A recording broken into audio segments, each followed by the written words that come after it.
কিন্তু তাহলে আমাকে বলতে হবে আজকে খুশি মনে বিদায় করে দিবে তুমি, আর তোমার কাছ থেকে বিদায় নিয়ে ওই বাড়িতে বছর জন্য সবে বাণিজ্য করতে যাবো আমি। স্বামী, আমরা সঙ্গে কে কে যাব? আমার সঙ্গে হ্যাঁ, সেই মাঝি মাল্লা সারথীগণ, আর যাবে গাজিয়ার কালাচার।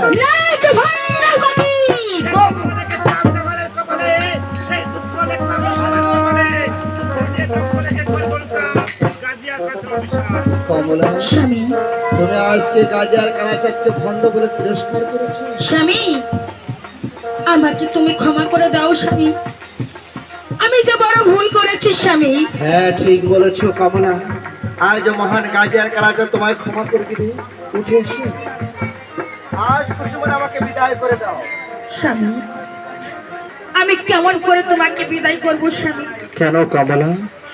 এই সবে মাত্র আমাদের 2 দিন বিবাহ হয়েছে, আমি কেমন করে তোমাকে বিদায় দিয়ে এই গৃহের মাঝে থাকবো স্বামী? কমলা, কেমন কথা বললে?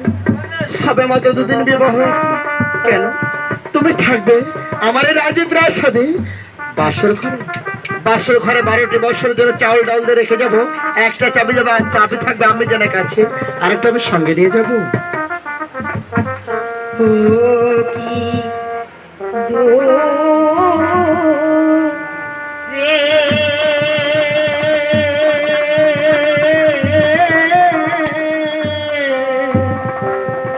হে বাণী যে প্রাণের স্বামী যায়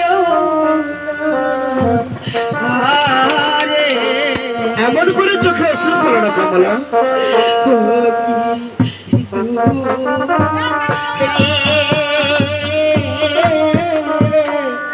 বাণী যে প্রাণের স্বামী যায়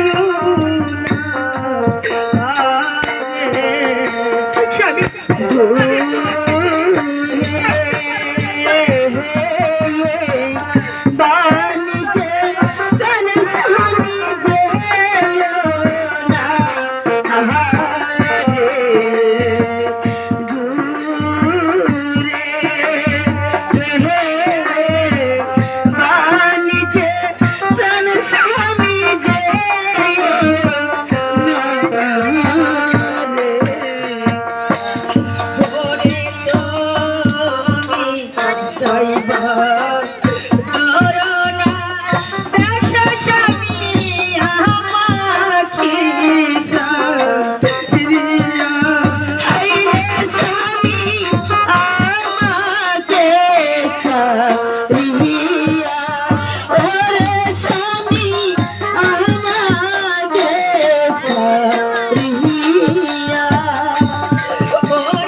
না স্বামী না। বিদায়